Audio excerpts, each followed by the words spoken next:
The TREB stats are out for September, and I want to break down the numbers and talk about what's happening in Toronto, in the GTA right now, because there's quite a lot to unpack. We got a little bit more information now than previous months, and every month it's good to go over the numbers. So here's the headline. Home prices in the GTA are now officially down more than 20% from the peak of the market back in February 2022. So we've come down from February 2022 by 20%. That's a pretty big correction. And at the same time, sales are actually starting to pick up again. A little bit, right? Could be a blip. I don't know if it's the start of a new trend of higher sales. We'll see. So September saw 5,592 home sales. That's up about 8.5% compared to last year. So buyers are starting to come back a little bit.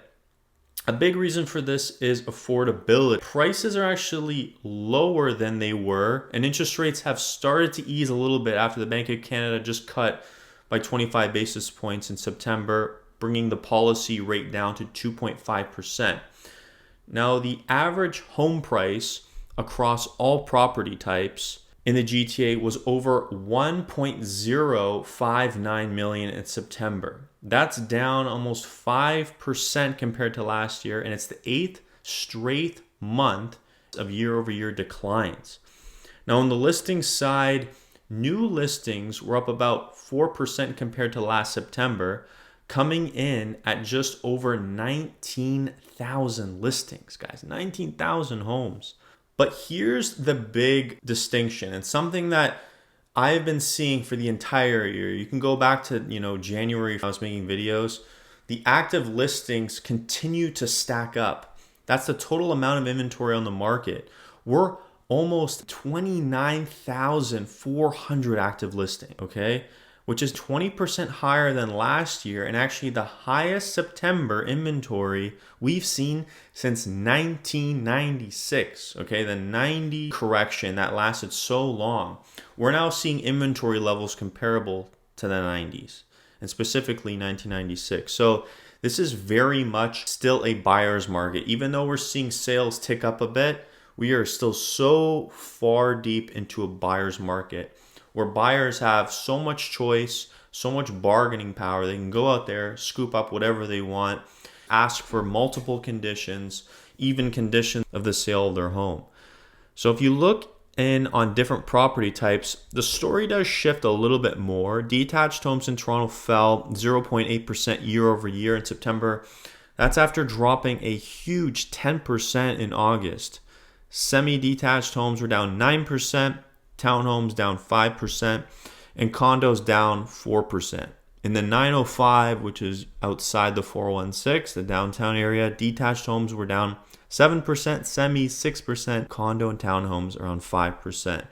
One interesting part of the stats that I noticed is Toronto townhomes were up actually almost 40%. Sales of Toronto townhomes up almost 40% year over year.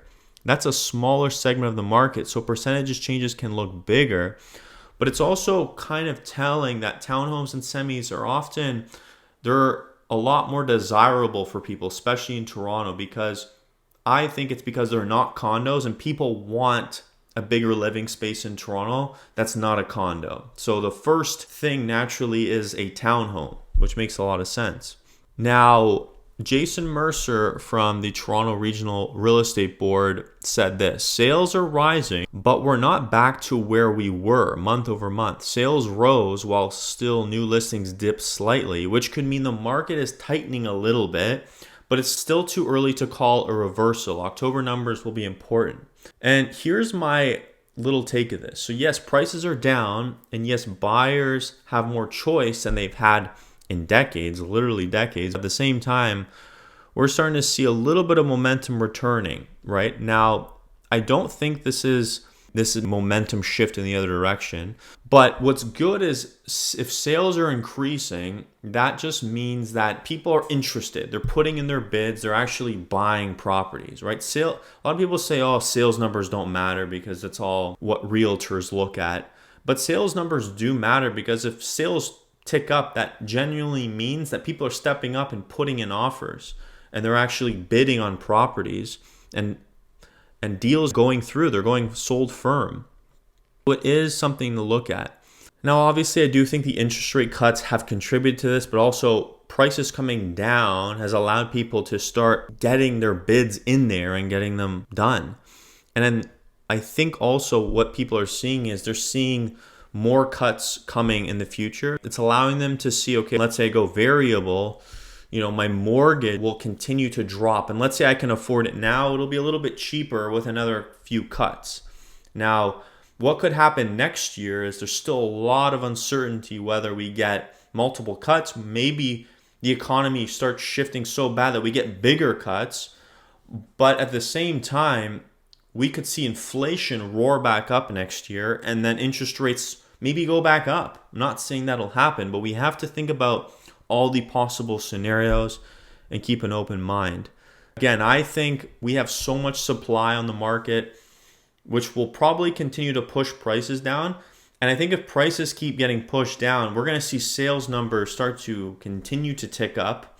Maybe not drastically. Although what would be interesting is if we see inventory keep going up and then sales just keep, if the sales fall off a cliff again, then prices keep dropping. But if sales actually tend to pick up and people get more enthusiastic about buying, it could lead to price increases, okay? And I'm trying to push for that. I'm not trying to say, look, go out there and buy now.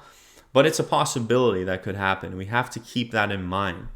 So obviously, this is a good buying opportunity. And, I believe if you can buy and you're thinking long term and you're not speculating and you're looking at somewhere to live for you and your family for the next at least 5 to 10 years, right now is a good entry point.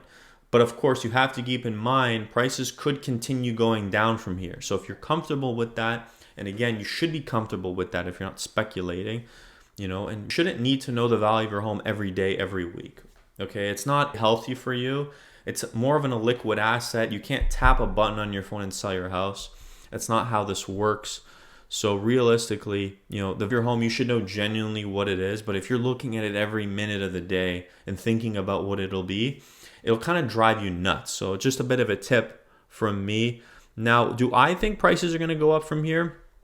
There's a possibility, but I think everything weighing down on home prices still tells me that we'll most likely continue to drop or go sideways.